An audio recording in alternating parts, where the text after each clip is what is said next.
one thing long. We're gonna have a huge thing, and plus in Battleship, right? You gotta see where you hit and where you miss. If you hit something, you know it has to be one of the four directions, right? Yeah. So if you hit part of the ship. It hit part of the ship. So if the player, like, basically just easier to have for the player to see this rather than think about, oh, is 2, 4 greater? Is 2, 4 next to 2, 5? And is that the right direction or something? It's just easier because we're gonna write out everything.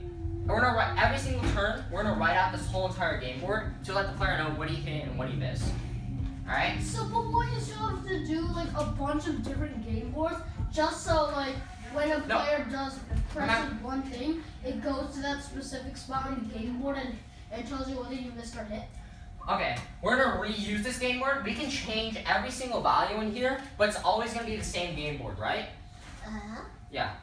So like when they play it, will they have to like what do they mean? Will they just have a game board onto the black thingy?